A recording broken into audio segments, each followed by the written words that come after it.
Guérir par la cure, mais de quoi? Eh bien, premièrement, ça va être un peu plus métaphysique. Primo, donc, des effets de la mortalité du vivant, et ensuite des effets de notre singularité, c'est-à-dire, en quelque sorte, de notre solitude.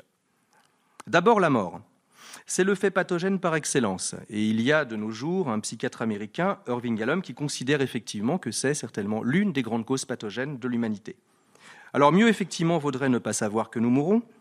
Et la mort est le démenti opposé au désir dans sa forme originaire. Elle constitue la surprise fondamentale du vivant humain, qui passera bien entendu sa vie à digérer la chose. Le devenir humain traverse donc toutes les morts de l'enfance, mais rencontre la mort finale qui, elle, ne se traverse pas. Il faut toujours rappeler Freud sur la mort. Je cite, « Rappelons-nous le vieil adage, si tu veux maintenir la paix, sois toujours prêt à la guerre. » Il serait temps de modifier cet adage et de dire, c'est toujours Freud, « Si tu veux pouvoir supporter la vie, sois prêt à accepter la mort. » Fin de citation. Alors évidemment, parce que nous ne l'acceptons pas ou pas volontiers, nous ne supportons pas la vie. Paradoxe provocateur, mais qui se comprend aisément dès qu'est comprise la nécessité de la mort. Au fond, si la mort est de tous les maux le plus redoutable, comme dirait Épicure ou Montaigne, je ne crains plus rien si je ne crains plus la mort. La condition psychique de l'homme est donc celle d'un être qui se découvre contingent, qui perd son rêve d'éternité et se brise dans la douleur de cette chute. Alors, c'est-à-dire, le monde d'avant la naissance est sans doute désirable.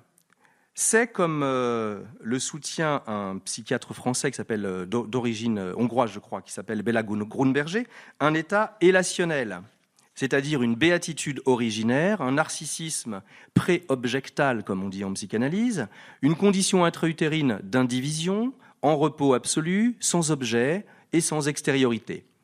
Si vous voulez, c'est la grande figure, la figure emblématique de la pure jouissance qui apparaît, une fois brisée par la naissance, comme un rêve résolument impossible à revivre.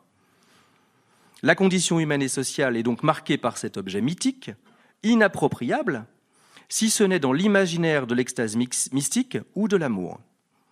Puis voici la mort, découverte jeune à l'occasion d'un décès ou d'une angoisse nouvelle. Et le voile se déchire, la conscience apparaît. D'un côté, ce paradis qui ne se vit plus, et de l'autre, cette existence de pure extériorité qui écrase et finit mal. La perte est donc celle d'une indifférenciation primitive, et c'est elle qui fait des hommes des semblables. La douleur est donc d'abord douleur de cette perte. C'est l'état d'âme du deuil, nous enseignera Freud.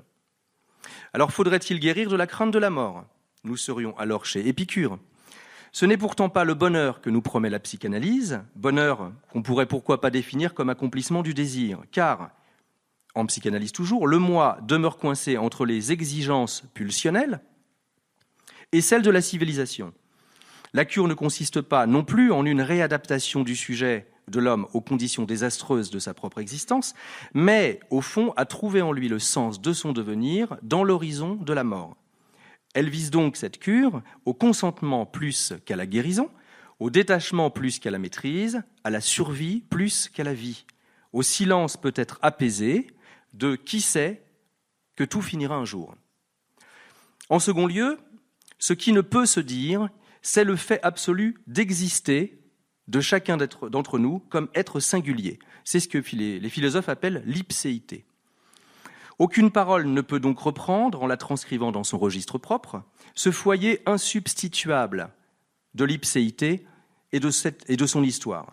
Le singulier demeure résolument inanalysable et indicible, c'est-à-dire que ce que nous sommes fondamentalement est hors représentation. Nous ne savons pas ce que nous sommes, ni qui nous sommes. L'idée même d'un rassemblement de notre vie dans l'unité d'une compréhension est la pire des illusions, d'où les identifications par lesquelles nous nous faisons exister en absorbant ou en assimilant ce qui compte pour nous. Identifications qui tendent à unifier ce qui, en nous et de nous, est morcelé. La cure est en ce sens une éducation au manque. Manque de sens, manque de nécessité puisque nous mourrons, manque d'unité. Or, c'est cette singularité que chacun a à vivre. La cure s'échoue donc au seuil du soi. Nul ne peut espérer de la cure ce qu'elle ne peut donner, car, comme l'exprime Sartre à la fin des mots, on ne guérit pas de soi. La guérison est donc probablement ce qu'en disait Lacan, Jacques Lacan, psychanalyste du XXe siècle. Elle est, je cite, de surcroît, c'est-à-dire que si vous acceptez la mort et la solitude, alors tant mieux pour vous.